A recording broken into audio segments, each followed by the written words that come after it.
Hello, everybody. Welcome to Dangerous Ideas. I'm Lee Camp, continuing to bring coverage of what's going on in Israel, Palestine, the ongoing genocide there, and as I think often happens in these momentous, truly horrific times, they tend to show various organizations or other institutions or other geopolitical machinations for what they really are. It tends to reveal other systems or reveal how those systems are incompetent or impotent, and that is exactly what we have seen with the UN. And I'm about to bring you the U.S. I'm about to bring you the evidence that the U.S. has essentially nuked the UN and proven that it is completely and utterly meaningless. But before I get to that, just some updates on the ongoing genocide. Even the Guardian, which is at times a neoliberal propaganda outlet, but at other times they will do some legitimate journalism. They're saying that civilians make up 61% of Gaza deaths from airstrikes, and that is from an Israeli study. The aerial bombing campaign by Israel and Gaza is the most indiscriminate in terms of civilian casualties in recent years. A study published by an Israeli newspaper has found the analysis in Haaretz came as Israeli forces fought to consolidate their control of northern Gaza on Saturday. And again, some of this is still partially phrased in propaganda terms. For one thing, consolidate their control. Israel controls Gaza. It is a freaking open air prison. Like, to say they need to consolidate their control is, of course, laughable. One breakout October 7th does not mean they don't control nearly everything about Gaza. They know where nearly every person is. They control the water. They control the food. They control the medical supplies. They control so much about Gaza. So the idea that they need to consolidate their control is just a laughable statement. But, sadly, this is, I don't want to say the best you can get in mainstream media, but nearly, like, you're not going to hear much at all in these terms. But anyway, to get back to the percentages. So this is saying 61%. But again, I would even say that it's probably far higher than that. 61% are innocent civilians as Israel just bombs indiscriminately. I would say it's probably much higher than that, because what they're considering innocent civilians is people who have who are probably not even a military age male. That's probably the only thing they're considering innocent civilians. So, and it's similar to what the U.S. did with our bombing in Afghanistan. We said, oh, we're hitting far fewer civilians than we used to because we changed the definition of civilian. I believe it was under Bush. They changed it to basically anyone in a target area. Any male in a target area of military age was no longer a civilian, counted as a militant. But of course, that's bullshit. They're not just because you're a certain age in an area does not make you a fighter. But anyway, I don't know exactly how they came to their numbers. But even if they were doing a far better job than that, 61% is insane. To be murdering 61% innocent civilians is just bonkers. And again, I think it's far higher than that. But to show you how some of this is, and I continue to bring you this aspect of it. By the way, I should throw in here that Rumble's been having issues today. I'm not sure why. So this is live streaming at Rumble, but if you're having trouble loading that, or if you were planning on going there later, I'm going to do the whole episode, whole show here on YouTube or wherever you're watching this, Twitter, Facebook. I'm not going to just go to Rumble because they've been having issues today. I don't know exactly what's going on.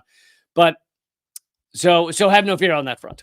But I've been bringing you, I continue to bring you moments where the mainstream media has basically been forced to cover this. They're pushed into covering the true atrocities being perpetrated by Israel. And For those of you who are new to my show and really need this repeated yet again, I am Jewish. No, it's not anti-Semitic to be opposed to Israel's apartheid state and Israel's policies and Israel's genocide right now. That is not anti-Semitic. That is 100% just being a human with a moral core. All right, that's what that is, and I hope all of you know that by now.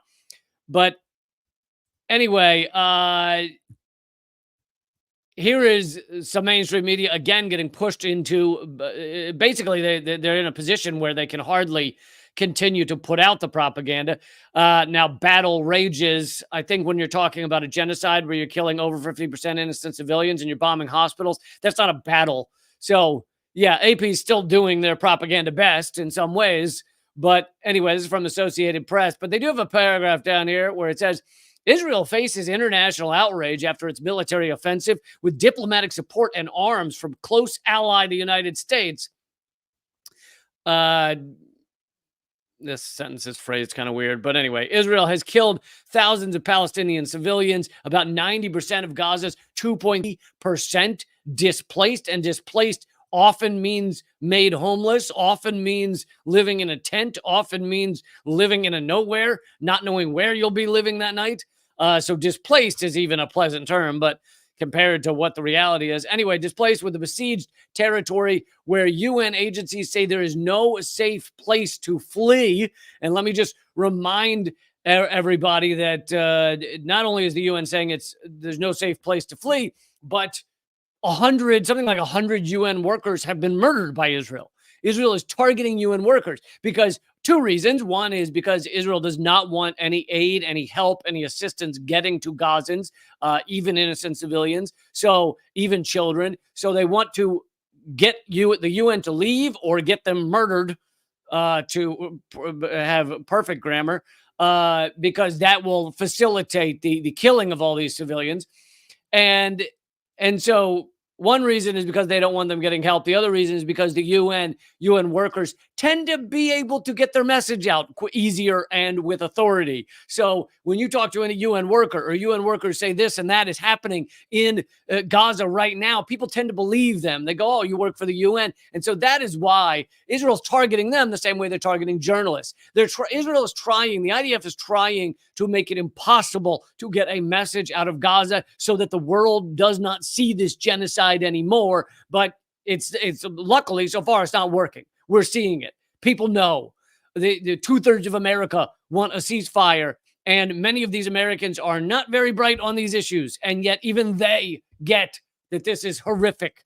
Maybe they're not using the word genocide. Maybe they're not using the word atrocities. Maybe they're not using the word crimes against humanity or war crimes, but they still want a ceasefire because the news coming out of there is so horrific that it's even beaten all of the propaganda that the mainstream media and our government is trying to put forward for so many Americans.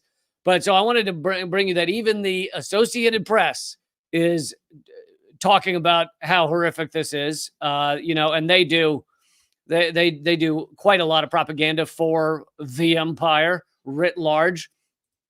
And in terms of safe place to flee, which I just mentioned, I know I've mentioned this before, but again, a lot of news continues to come out, continues to trickle out about the details of a lot of these things. This is from Electronic Intifada.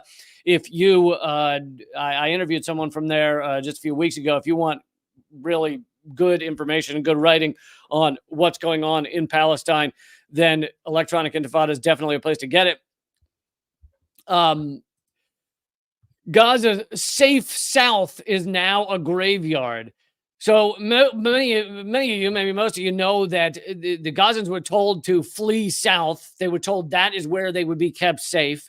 Israel claimed that, well, we've got to get Hamas, and Hamas is stronger in the north, and so we're going to attack the north, and so everybody needs to leave the north, and we're just going to murder everyone in the north. So you got to get out of here. So that's what they told everyone. Go south, flee south, and with no care for whether that was even possible or how they would do it or where they would stay or where they would live or any of that.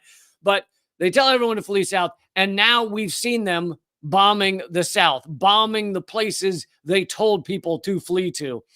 Electronic Intifada says the idea that some places in Gaza are safe is a lie. It is a dangerous lie, as it has forced people to leave their homes. More than 1.8 million people are now displaced. All of them are fleeing death.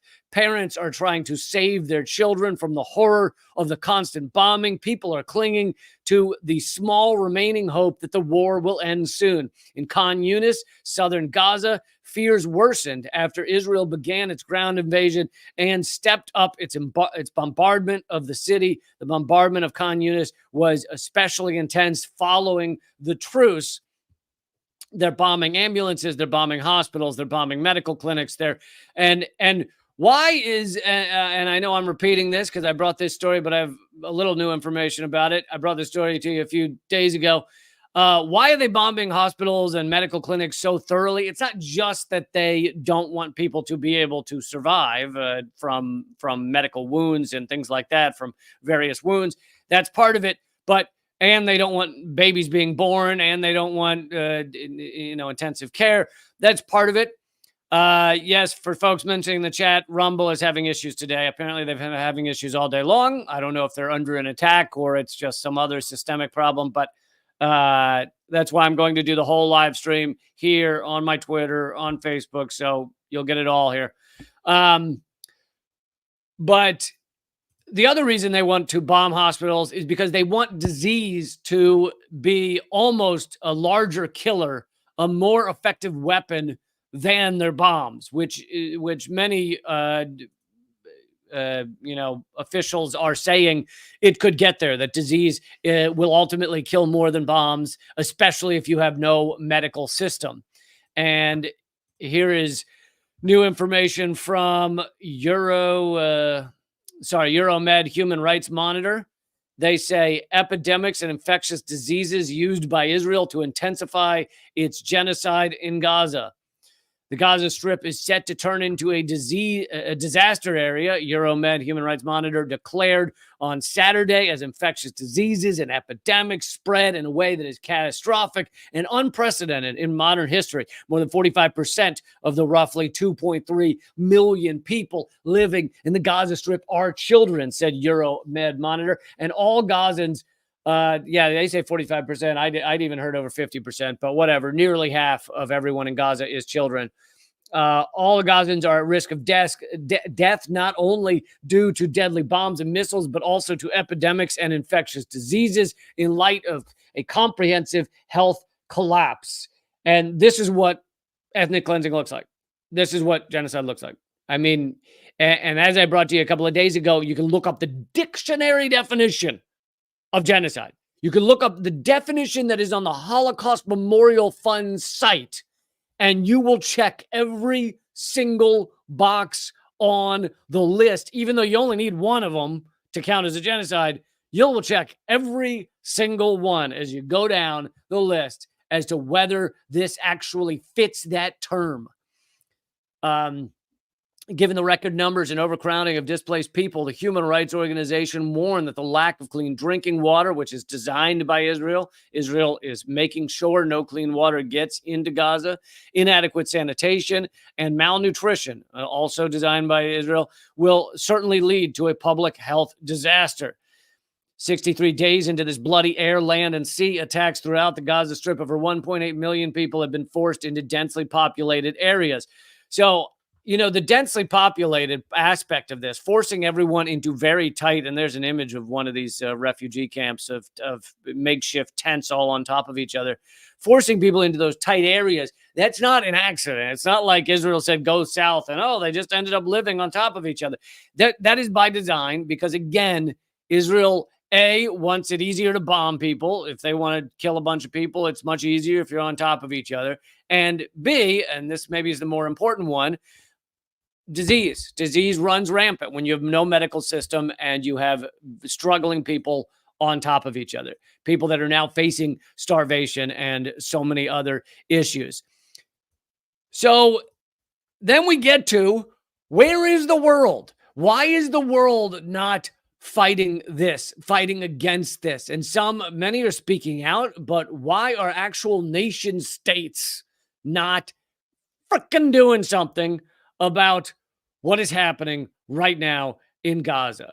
And I mean doing something far larger than just making a statement. Cutting off ties would be the beginning. Well, part of it is that at the UN, which to to begin with, us talk about the history because the U.S. has basically nuked the UN, and I don't mean that literally, but there's no better term for an analogy than they've nuked the UN recently. And the UN has always struggled to have actual meaning in many ways. Very little gets through that, or maybe nothing gets through that it doesn't align with the U.S. empire's talking points and the U.S. empire's decisions. But often the U.S. is able to find a few people to line up with them on their insane decisions. The UN was initially created during and after World War II, signed basically right after World War II. And one of the main ideas of it was to stop World War and to stop a genocide from happening. That was fresh out of the Holocaust. It was like, let's not let this happen again. We will stop future genocides. Now, here we are. And that is probably the most basic, fundamental job of the UN, is to make sure there are not more genocides. And yet, here we are, and here is the vote, the latest vote in the UN. The U.S. has voted against the ceasefire 3 times, but the latest one was 13-1, and this is in the Security Council. Security Council is far more powerful than the General Assembly, and the U.S. is one of the permanent members, and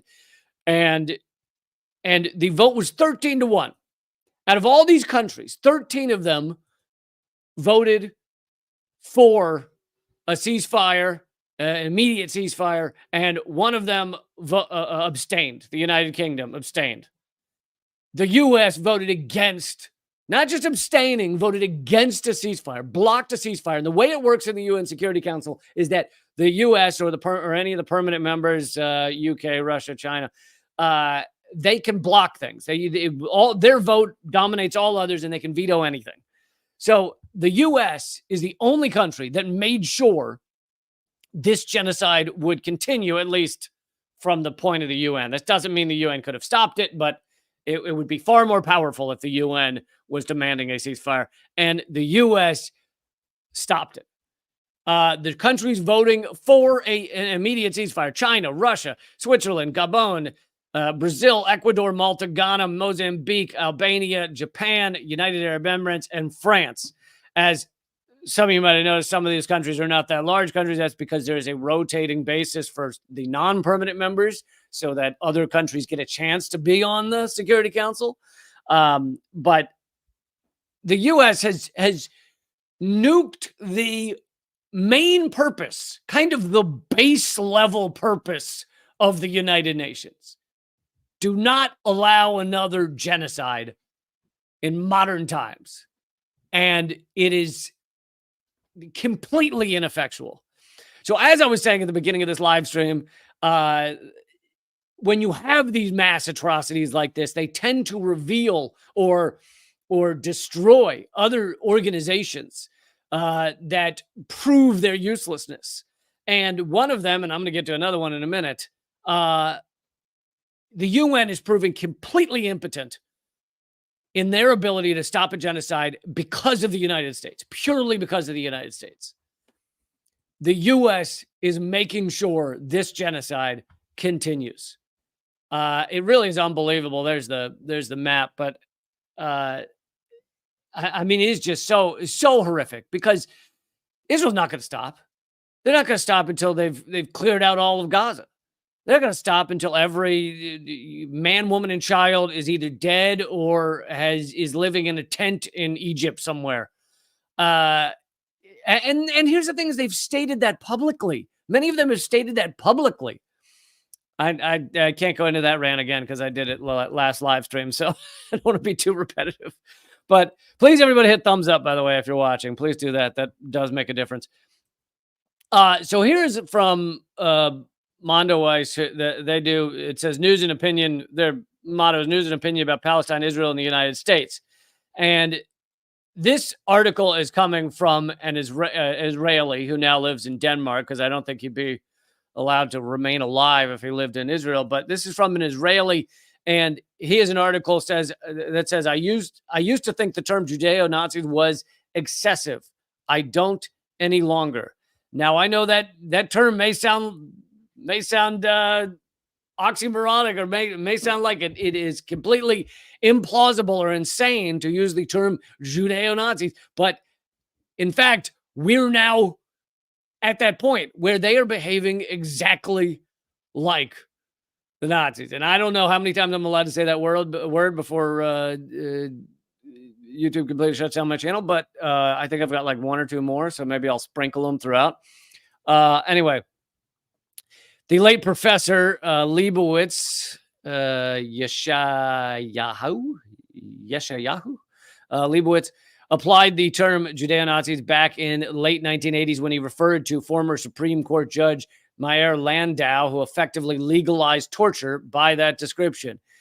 He says, and then the author says, today, I believe it actually fits what is going on. Jerusalem's deputy mayor, Area King, tweeted a photo of over 100 naked Palestinians. I'm sure you've seen this photo going around the internets of these naked Palestinians being arrested.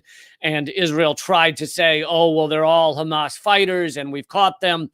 But this form of abuse, they're not all Hamas fighters. Many people have identified some of them. They are, at least a large portion of them are innocent civilians. And then they had that ridiculous video of each of them walking naked and putting a gun into a pile. Well, a couple of things. First of all, I've never seen a military arrest hundreds of fighters and leave them with their guns until they're all undressed and ready to surrender them. So it's clearly staged. It's clearly laughable. You don't, if you're imprisoning a bunch of militants who are out to get you, you don't leave them all with their guns. That would be insane. So it's all a joke. But beyond that, even if they did all have guns, that doesn't prove they're all Hamas fighters, because guess what? In Gaza, there are a lot of guns. A lot of people defend themselves. Just like in the United States, most Americans, sadly, are multiple gun owners. So does that mean every American is military? No, it does not. So the idea that, you know, if a guy had a gun does not mean that it's a Hamas militant who attacked you on October 7th. But this is what Israel's been doing, right? Claiming that everyone in Gaza is Hamas, which is bullshit and is just standard propaganda. But to continue from this article, 100 naked Palestinians who were kidnapped by the Israeli military in Gaza, handcuffed, sitting in the sand, guarded by Israeli soldiers.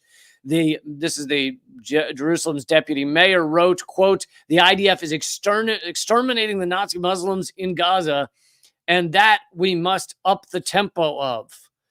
If it were up to me, he added, I would bring 4 D9s, which are bulldozers, place them behind the sandy hills, and give an order to bury all those hundreds of Nazis alive. They are not human beings. They are human animals. This is standard genocide talk. I mean, this is how genocidal maniacs almost always speak. But it is surprising to see them speak like this publicly. Often they hide this kind of rhetoric because they know that it would make them look like genocidal maniacs. But apparently they're not afraid of that. So the article continues, while Israel called it Hamas roundup, the men and children in these photos are as young as 13 years old. They were doctors, journalists, shopkeepers, and other civilians who had sought refuge in the UNRWA schools in Bet Lahia. They had been arbitrarily kidnapped and separated from their families. So these were civilians, doctors, journalists, shopkeepers, at the UN refuge site.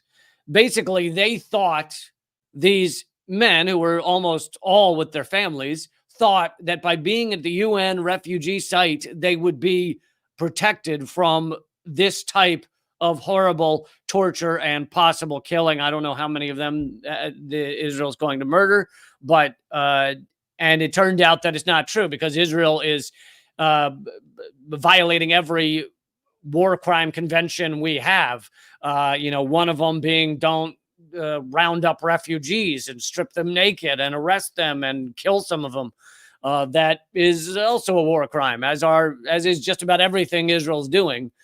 Um, and so, anyway, the article goes on to say that the term Judeo-Nazi actually could be accurate for at least some Israelis behaving in this manner. I hate to see stereotypes of large groups of people. So saying that every Israeli endorses this is not true. Saying that, although the numbers are shockingly high, saying that every Jew endorses this is not true, because there are many anti-Zionist Jews.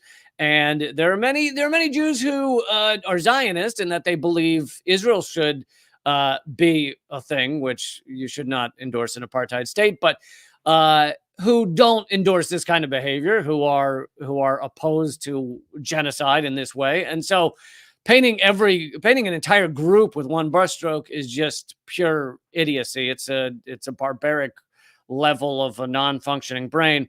Thank you, Millhouse, for the $5. And if your name is based on The Simpsons, then I give you extra credit. Okay, so let's get to the title topic of the. Oh no, actually, I did the UN vote, but I'll cover it a little more. This is the AP article. U.S. vetoes UN resolution backed by many nations demanding immediate humanitarian ceasefire.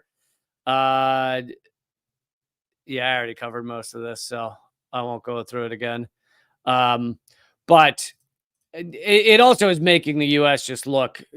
Not that the U.S. has had the moral high ground for many years, but many people think that we did. There are a lot of Americans who still thought we had the moral high ground. I know, it's insane. If you're watching this right now, you're not one of them, probably, but people still, there were many Americans, like, I talked to them. They exist. They're people. They're probably, if you live in the United States, they probably are some of your family members who thought the United States still had some sort of moral high ground. I don't know why they still thought that, but they still thought that.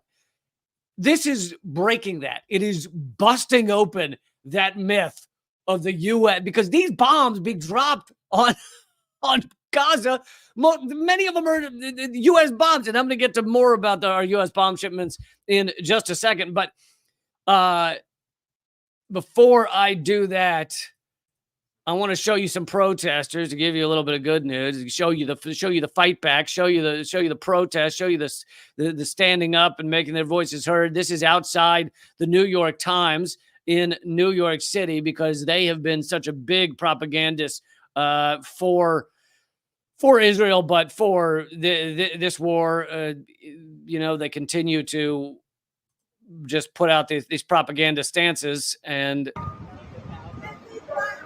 it just shows a bunch of protesters outside of the New York Times, making it difficult for New York Times workers to get in there, and being in their faces and reminding these reporters that they are facilitating a genocide. They are manufacturing consent for genocide. And it always gives me a little burst of energy and enthusiasm to see these people out there. It's a rainy day. I'm sure it's cold. And it didn't matter. They decided this was important enough that they needed to be out there in front of the New York Times. So thank you, those of you who were there or are there right now, maybe. So you also probably heard that there's been an ongoing fight across the United States, especially in areas of academia and colleges, etc., universities, over whether you're allowed to criticize genocide, because they're saying if you do, it's anti-Semitic. You cannot, if you criticize a genocide, you're anti-Semitic. And as Norm Finkelstein, noted, well-known academic who's been great on Israel for many, many years, he says the Jewish billionaire class has declared, well, not just Jewish billionaire class, but much of the billionaire class that's also not Jewish, has declared, we will destroy any student, faculty, or administrator who denies Israel's right to commit genocide. And that is what we seem to be seeing in a lot of these universities, is basically like, unless you endorse this genocide, unless you endorse the bombing of hospitals and children, then we will see if we can get you fired, get you kicked out, get you canceled. It is kind of hilarious because the whole cancel culture idea was around people that had either had genuinely done wrong, like some sort of sexual assault or something, or many of them just like, said the wrong word, said the wrong phrase, and people went after them. Now, many of them were not canceled, but people attempted to cancel them. And yet, here they are being canceled for condemning a genocide. Like, that is how backwards when wokeism is abused, that is what it does. It's used to go after people who don't endorse genocide. It is completely and utterly backwards. But okay, let's get to these arms shipments, so I talked about how the U.S. has essentially nuked the UN throughout, with this ongoing ethnic cleansing by Israel.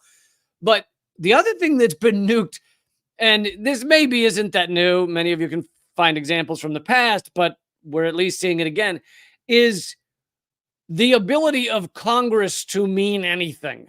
Now, Congress is like, quote unquote, supports Israel, which, that term supports is laughable. It supports Israel. Well, they support genocide. They support Israel. But they just voted 412 to 1 to that anti-Zionism is anti-Semitic, which is not true at all. But despite the fact that Biden could probably get any amount of military weaponry sent to Israel already. We've sent 15,000. I mean, that's just the amount they could find out about. I'm sure it's more than that. 15,000 bombs to Israel to drop on Gaza. Already, Israel has dropped enough explosive power to be something like 3 Hiroshima atomic bombs. Already, the amount of devastation across Gaza is worse than the firebombing of Dresden during World War II.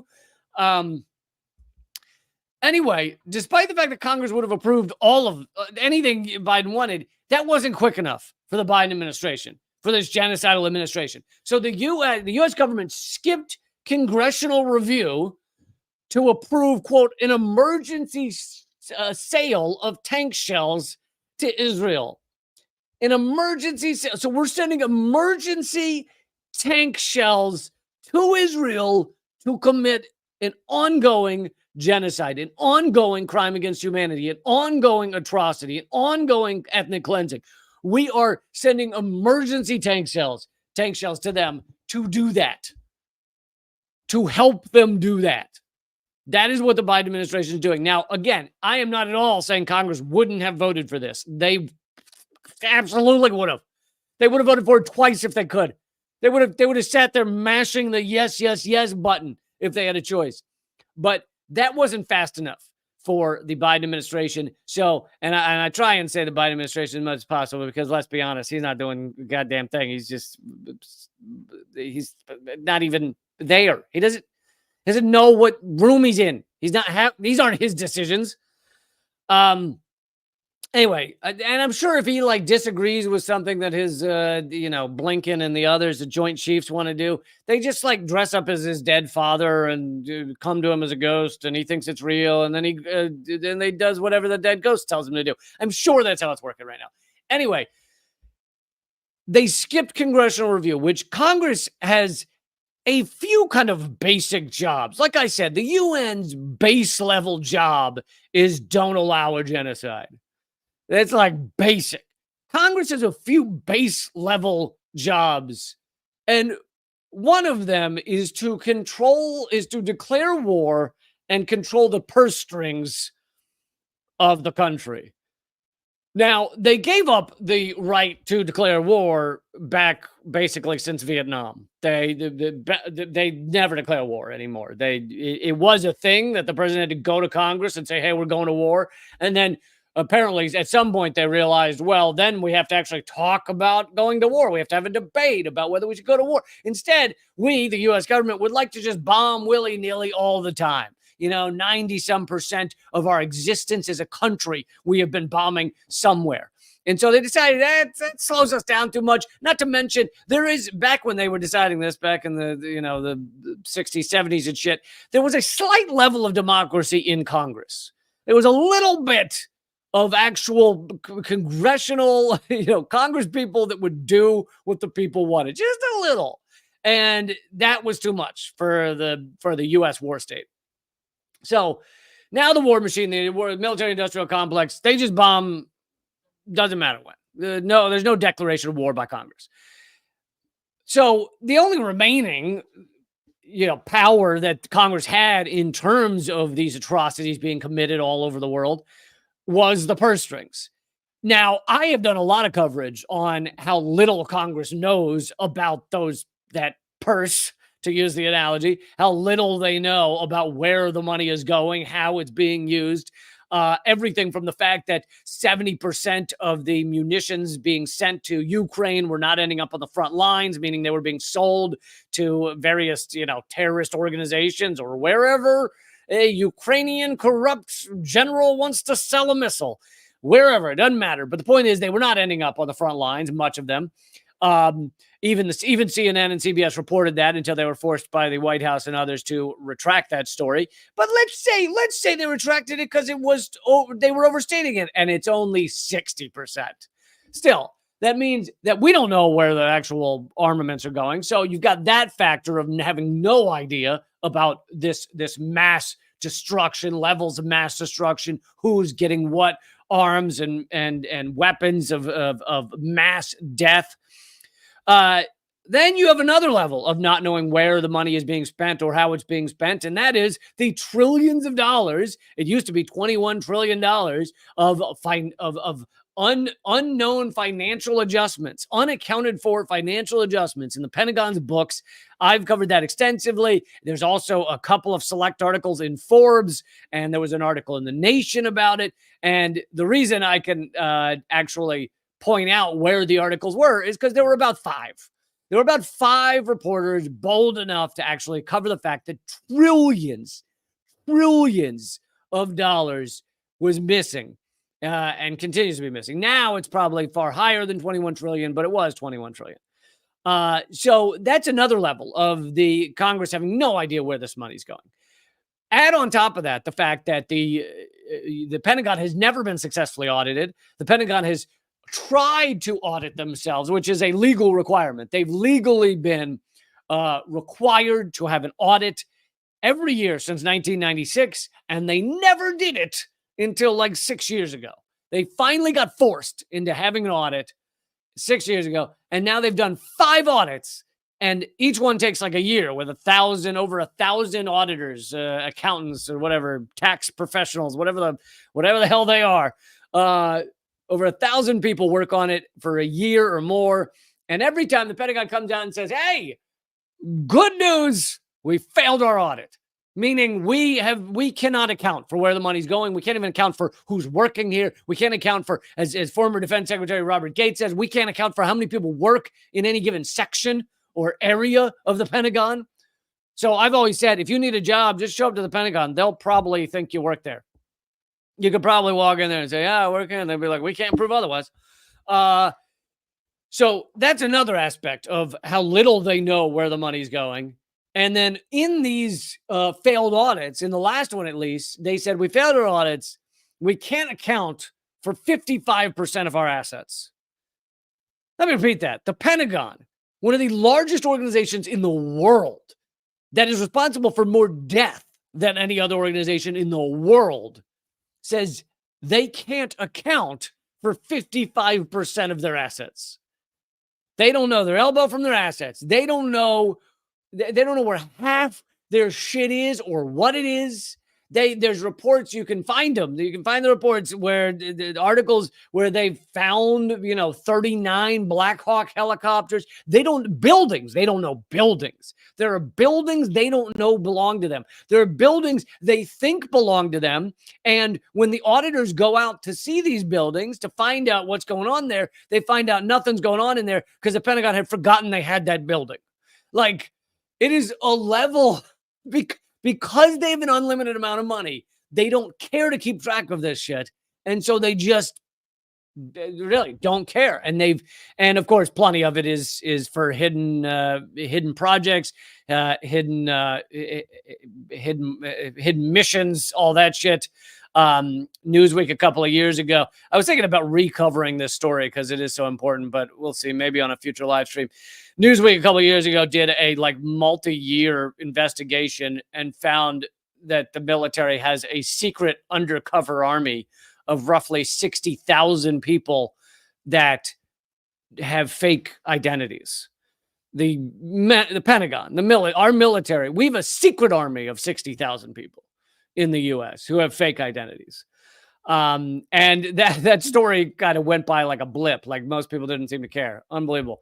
But so all of that leads up to, here's yet another way that our Congress has no idea or doesn't care where the money goes, where the weapons go.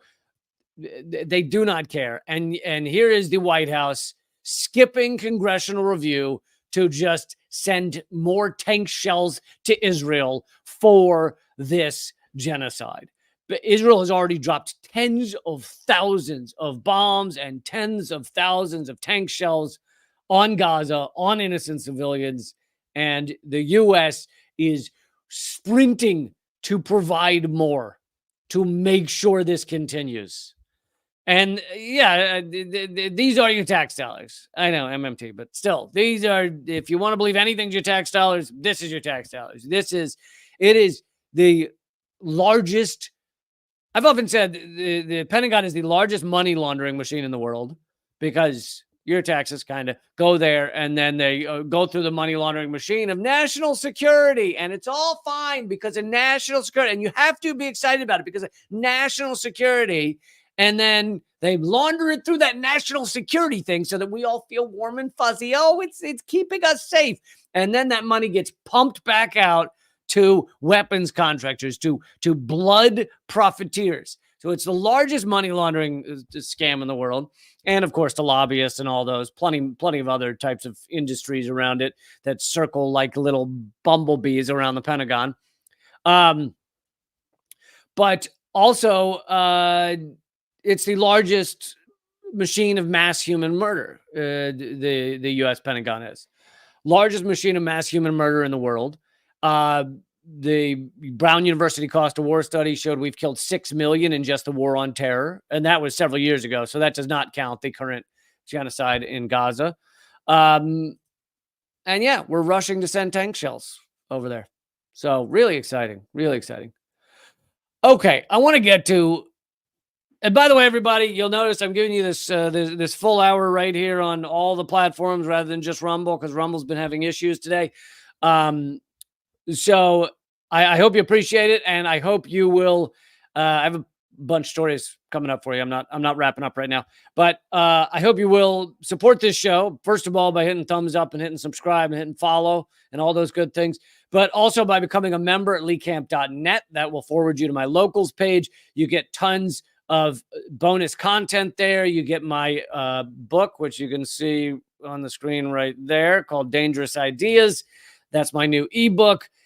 Came out this year, and you get that for free. You get all these live streams anytime you want them. You get to be part of the community. You get extra segments over at locals. So join up at leecamp.net. Okay, I want to bring you some more awesome protesters. Actually, before I cover that, I will just mention for a second the Belmarsh Tribunal that just took place.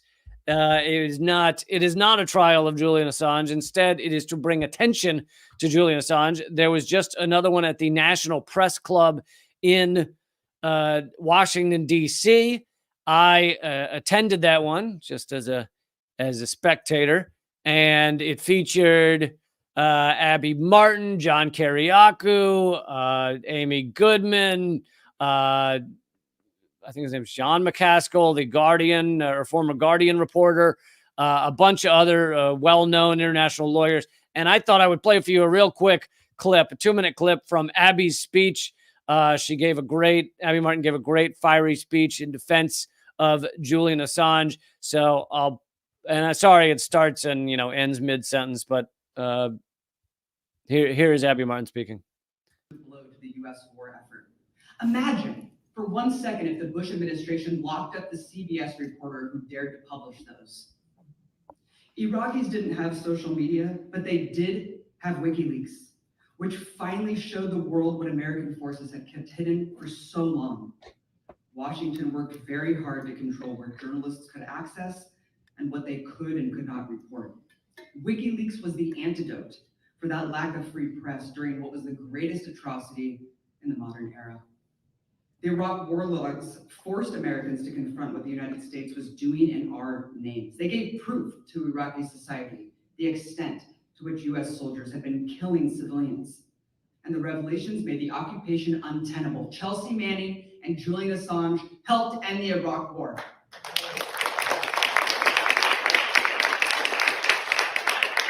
Forgive the repetition, but I think this quote bears repeating. Julian Assange once declared that if wars can start with lies, peace can start with the truth. Those words ring as our beacon when we look at the threat that truth poses to power, the powers that decide who lives and who dies, how wars start and how wars end. Truth poses the ultimate threat, indeed. It gives the peons the power to know and the agency to act. That's why Julian Assange is deemed enemy number one. Let's turn to Gaza once again, where not only journalists, but Palestinians who become viral, like our great late friend Rifat al-Arer, are openly assassinated for exposing Israel's crimes. Let's not forget the CIA tried to do the exact same thing to Julian Assange. They wanted to kill him for the same reason that Israel is killing Palestinian journalists. But America is not as brazen as Israel and needs to maintain this veneer of respectability, humanitarianism, and democracy. So instead, they chose a different means to the same end. All right, so there's Abby Martin speaking about Julian Assange, about the impact he had. Of course, he's been tortured in Belmarsh and the Ecuadorian embassy for 13 years now. And for those of you who don't know the update, I've been told that he very well could just, you may wake up tomorrow or soon and find out Julian Assange is in a prison in the United States. There will not be any fanfare. They will not announce it. It will be quietly done when no one is watching, and they will sneak him out a back door in an unmarked van and fly him on a jet that no one's paying attention to. And then you will wake up one morning and find out Julian Assange is in an American prison, and that will begin his torture for the rest of his life in U.S. prisons. So I hope that you continue to fight for Assange and continue to care about that issue. He has really given up his life. I mean, even if he were released today, he's permanently, destroyed in many ways. And he gave up his life for us, for you and me, to know what's going on in this world and what's being done by our government. So I hope you continue to care about that. Okay, I want to get to the protesters I was just about to highlight on a different issue. This one just on, galactic planetary destruction. And so Climate Defiance has been doing these awesome protests, interrupting the ruling elite as they continue on their merry way, making a planet that none of us will be able to live on in just a few years. And here they are interrupting the CEO of Exxon Mobil, Darren Woods. And I love to see that these videos actually get some traction. This one has been seen by 4 million people, and it also destroyed the whole banquet that the Exxon CEO was trying to speak at. So hope you enjoy. Lifetime honorary CME member. Ladies and gentlemen, it is my privilege to present the 2023 Darren Woods. I also love, for those of you listening to the podcast, the guy was introducing Darren Woods, the CEO of ExxonMobil. They unfurl a banner that says "Eat shit, Darren," and the guy looks over. And it's just perfect. is a climate criminal. How can scientists be honoring this man who increases production of oil and gas every year? I don't care what he does to his own emissions. As long as production goes up, Darren, we're fucked. We're fucked because of you. You make $20 million a year killing millions of people. Told us that it was our problem, that we need to recycle and compost. Fuck that. No, we need to end fossil fuels now. Exxon lies and people die. Let's be real. Let's follow the fucking money. Students here, join us. This man is a sick fuck killing your future. This man kills people Stop for worrying money. about colonizing other planets to protect this one. And I want the freedom to be a human being without being fucking scared for my life, fucking scared for your life. Why are we giving an award to this guy? This has been the CME STEM Awards. You're welcome. Good night. We're leaving now and we're complying. We're leaving the building. Yeah, but that's after you fucking disrupted the damn meeting. Exxon lies and people die. Exxon lies and people die. Exxon lies and people die. I love ExxonMobil. It's the best.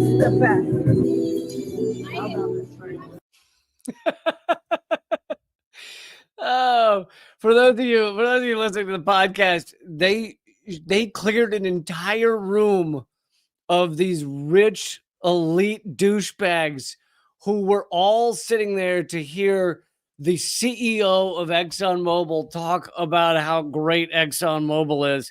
And the entire room, they were in the middle of dinner. The entire room had to leave because clearly they did not have the security, the police enough to actually drag these people out. And it's amazing. This is what should be happening all over America, all over the world. Don't let these people have their dinners. Don't let these people have their just casual way going about their business. I'm not. I don't believe you should accost anyone. I mean, assault anyone. But if they can't handle you standing up with a sign, then good. I'm glad they can't. And you know, I also appreciate, as someone who uses a lot of strong language, I also appreciate that these people, Climate Defiance is not afraid to use this language, which is beautiful because it's our fucking future. This is like this is our ability for us and our kids and our grandkids to even have a planet, and we're supposed to be polite. And I love I guess it was one of the rich douchebags. You could hear him saying, "You guys disrupted the whole fucking meeting," like furious. And it's like, yeah, exactly.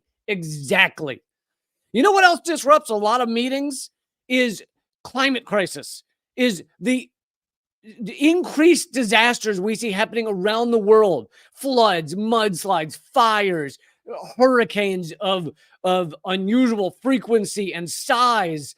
All of these things are destroying people's entire lives, and it's even interrupting dinners. I don't know if you know that. It's interrupting nice dinners too. So it's just beautiful that these people continue to interrupt the ruling elite. Don't let them have their meetings. Don't let them have their dinners. Just be in their face as much as you can, because the voting barely matters anymore. It matters on some local issues, but federally, it is gone. Government is captured. Congress is captured by the ruling elite, by these corporate douchebags. It is captured. They own it.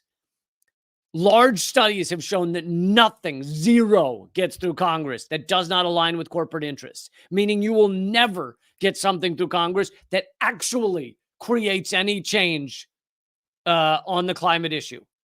I'm not saying you won't have all these beautiful things that Democrats, we'll put forward a thing that says climate bill. But if it actually creates change, it will not be going through Congress. It will not be allowed to exist. And even if it were to get through, there are powerful interests that would crush it the next year. So I am a big proponent in terms of activism of throwing everything at the wall that you can. Every tool you have, use it. And this is one of the tools, is interrupting these people and having these viral videos, which guess what? If these 6 people or however many sat on a sidewalk and said the exact same thing, this video would not have been seen by 4 million people. It was seen by more than 4 million people because people care about a video that shows the CEO of ExxonMobil having his goddamn dinner ruined. That's what they care about. On the same topic, this is from The Guardian. Earth is now on the verge of 5 catastrophic climate tipping points. And I don't know, hopefully those of you who continue to live in the fairy tale world where a climate crisis isn't real, hopefully most of you have already turned off my show. I think most of you generally do. But for those of you hanging in there, who want to say climate crisis isn't real, I'll just remind you real quick, 99.7% of peer-reviewed scientific articles or studies say that it is. 99.7. I think that's more than gravity. 99.7% of peer-reviewed scientific studies say it's happening now. And like, yeah, you can put forward your little guy that you believe. Oh, this guy, he wrote on a chalkboard. Someone sent me one of those recently. Lee, you got to listen to this guy. And it's a dude. He's standing about 12 people and he's drawing on a whiteboard. And he says climate crisis isn't happening. And it's like, you can show me all those videos in the world. 99.7% peer-reviewed scientific articles. I'm sorry. You're worse than a flat earther, folks. All right. Earth on the verge of 5 catastrophic climate tipping points. Many of the gravest threats to humanity are drawing closer as carbon pollution heats the planet to ever more dangerous levels. 5 important natural thresholds already risk being crossed, according to the Global Tipping Points report. 3 more may be reached in the 2030s if the world heats up to 1.5 Celsius, which is 2.7 degrees Fahrenheit. Triggering these planetary shifts will not cause temperatures to spiral out of control in the coming centuries, but will unleash dangerous and sweeping damage to people and nature that cannot be undone. Tipping points this is a quote from the University of Exeter's Global Systems Institute. Quote, tipping points in the Earth system pose threats of a magnitude never faced by humanity.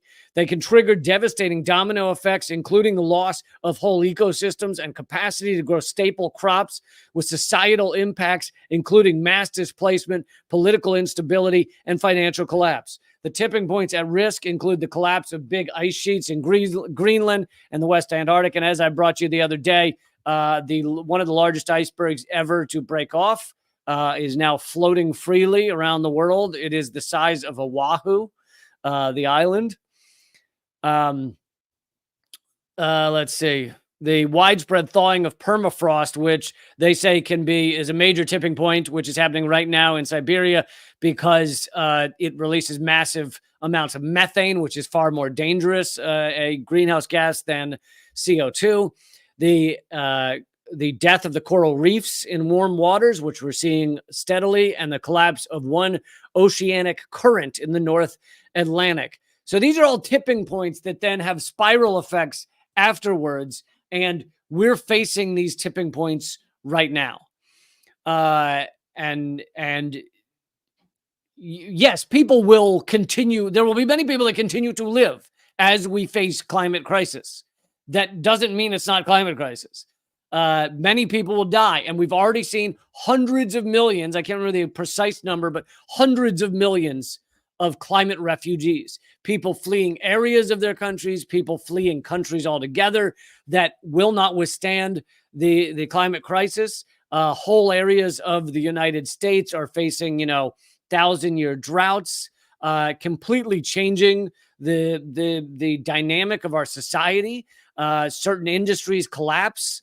And people are fleeing. People are becoming climate refugees. So that's not a thing in the future. That's a thing now, climate refugees. It also, because of the stress on people, because of the having to deal with, farming collapsing and finding water and all these other problems, you end up in more wars as well.